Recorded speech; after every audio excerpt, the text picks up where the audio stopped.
नमस्कार, जनता टीवी देख रहे हैं आप और मैं हूं आपके साथ रितेश कुमार गौतम। और चलिए खबरों की शुरुआत करते हैं। रामनगरी अयोध्या में भव्य राम मंदिर बन रहा है। राम भक्तों की बरसों की आस पूरी हो रही है। अयोध्या में भव्य श्री राम मंदिर निर्माण की ताजा तस्वीरें सामने आई हैं और लगातार अयोध्या में भव्य श्री राम मंदिर का निर्माण कार्य जारी है। मंदिर निर्माण के पहले चरण में भूतल का निर्माण कार्य पूरा हो चुका है।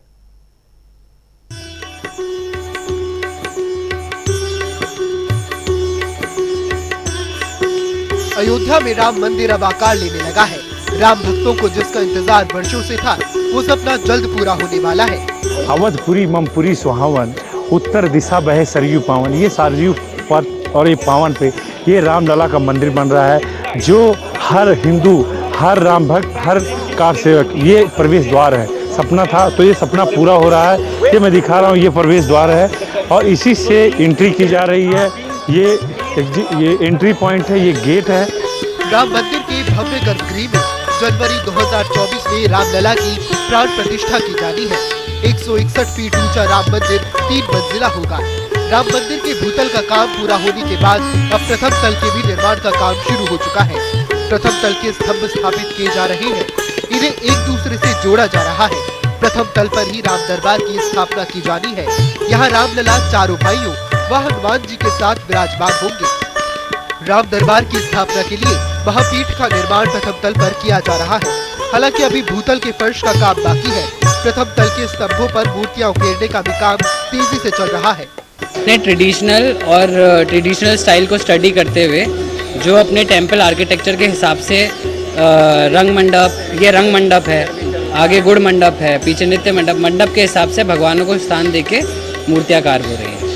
राम जन्मभूमि परिसर में निर्माणाधीन राम मंदिर की तस्वीरें समय समय पर श्री राम जन्मभूमि तीर्थ क्षेत्र ट्रस्ट की ओर से जारी की गई है।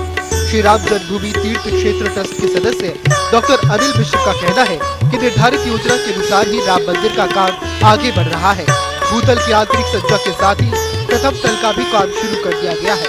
वहीं अनिल जैन ने कहा कि राम मंदिर की विशेषताएं ऐसी है जो दुनिया के किसी और मंदिर में नहीं है। गर्भगृह के बाहर मंडप की नक्काशी की जा रही है। मंदिर के निचले चबूतरे पर राम कथा उकेरी जा रही है। वाल्मीकि रामायण के 98 के श्लोकों के आधार पर बनेगी भित्ति चित्र। वाल्मीकि रामायण में कुल 24,000 श्लोक हैं। ग्राउंड फ्लोर का काम आप देख ही रहे हैं। सभी बंसी पहाड़पुर के पत्थरों का भूतल का काम पूरा हो चुका है।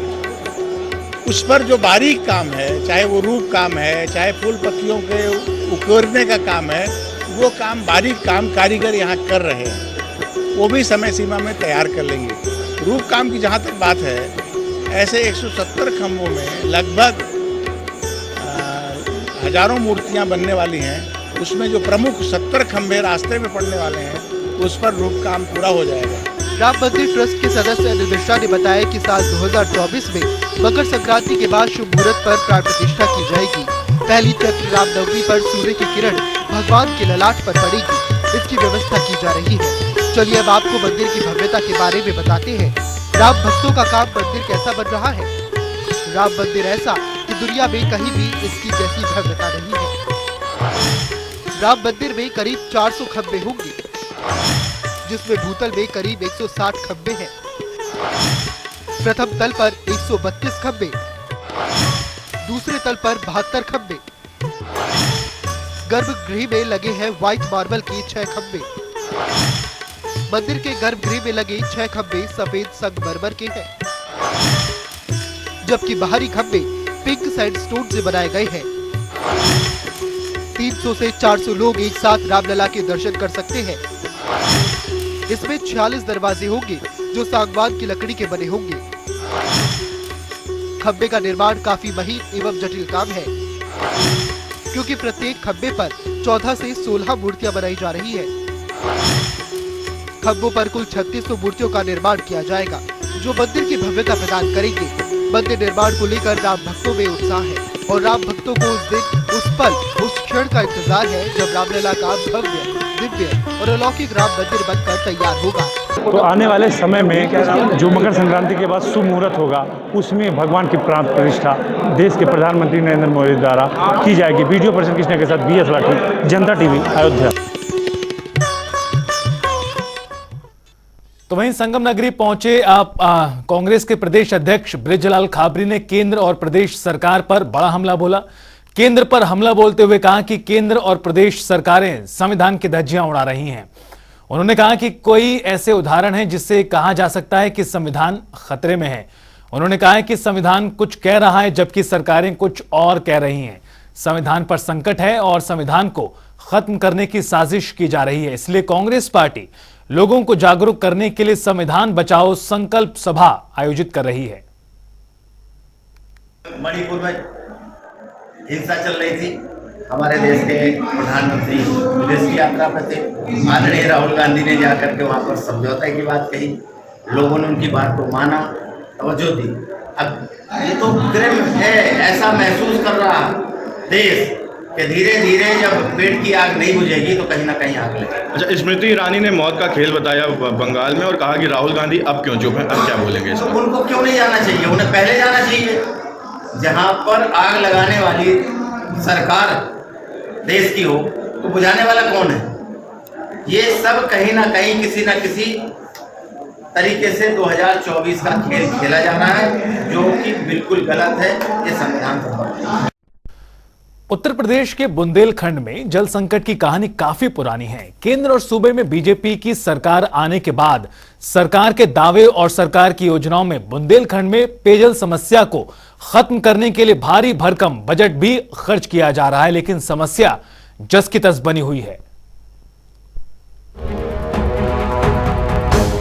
बीहड़ सुनसान में उबड़ खाबड़ पगडंडियों में हाथों में पानी के बर्तन लिए जाती हुई महिला और पुरुषों की जो आप भीड़ देख रहे हैं, ये किसी रेगिस्तान का नजारा नहीं है।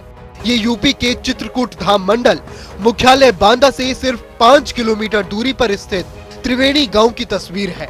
और ये तस्वीर सरकार के दावों और कामों को आईना दिखा रही है।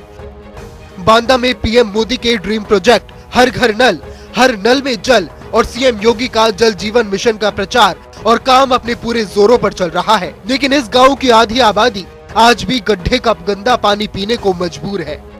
ये जो आप देख रहे हैं, ये त्रिवेणी गांव के ग्वाइन नाले के पास पेयजल संकट से जूझ रहे लोगों द्वारा खोदा हुआ ये गड्ढा है, जिसमें पानी का स्रोत है। और इसी गंदे पानी से त्रिवेणी गांव के सैकड़ों बाशिंदे अपनी प्यास बुझाते हैं और दैनिक दिनचर्या के कामों में इसी पानी का उपयोग करते हैं। पानी इतना गंदा है कि जिसे जानवर भी पीना पसंद ना करें, लेकिन सभ्य समाज कहीं जाने वाली त्रिवेणी गांव की मानव बिरादरी इसी गंदे पानी को पीने को मजबूर है। सुबह से ही सैकड़ों की तादाद में महिलाएं, बच्चे और पुरुष हाथों में खाली बर्तन लेकर गांव से निकल पड़ते हैं और तकरीबन 500 मीटर दूर इस गड्ढे तक पहुंचते हैं और फिर बाल्टी में रस्सी बांधकर गड्ढे से पानी निकालते हैं। फिर उस पानी को कपड़े से छानते हैं और अपने घर ले जाते हैं।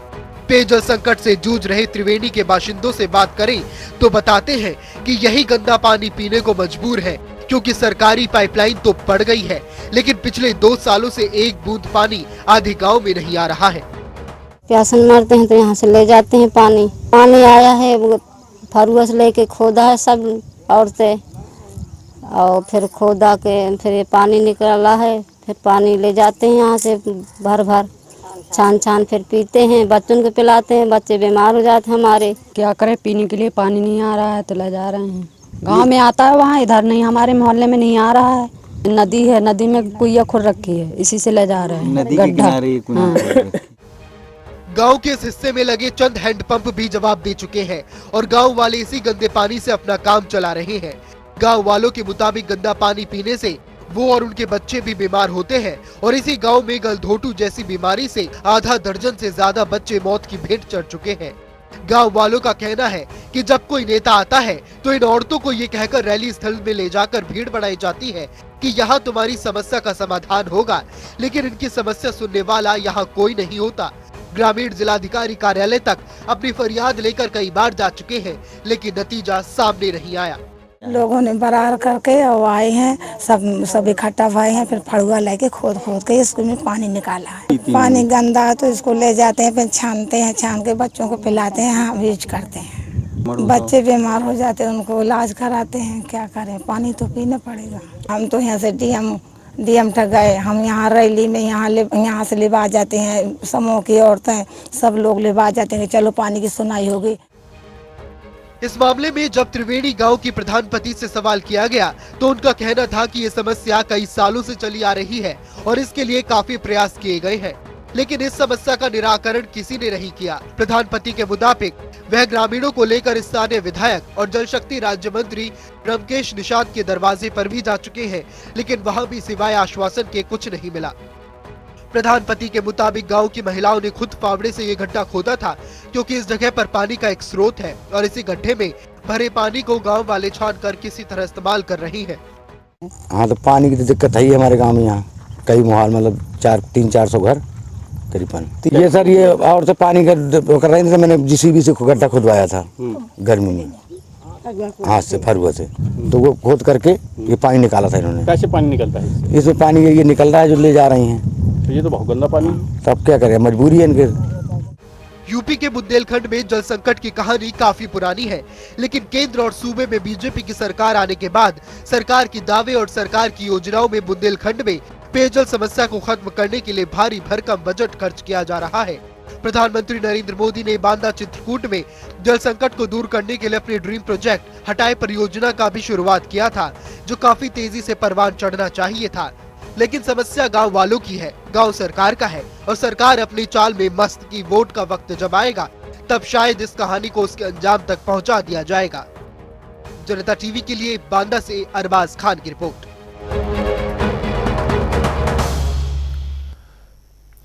तो वहीं कुशीनगर में लव जिहाद का सनसनीखेज मामला सामने आया, जहां एक मुस्लिम युवक ने अपनी पहचान को छुपाते हुए कोचिंग पढ़ने जा रही युवती को पहले अपने प्रेम जाल में फंसाया, फिर उसका शारीरिक शोषण किया।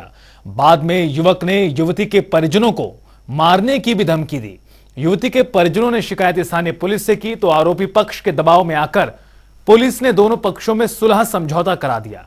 आरोपी युवक ने युवती का अपहरण कर नेपाल में ले जाकर अमन और उसके 4 दोस्तों ने उसके साथ सामूहिक दुष्कर्म किया और फिर उसे बेच दिया गया। हमारी बेटी को कंप्यूटर पढ़ती थी, एक मुस्लिम संप्रदाय का लड़का, हम ब्राह्मण परिवार की मेरी बेटी है, वो अपने प्रेम जाल में फंसाने लगा। वो बोला कि हिंदू है, उसके बाद हिंदू बनकर उसके साथ कई बार बलात्कार किया और उसके बाद में पता चला मेरी बेटी को कि मुस्लिम है।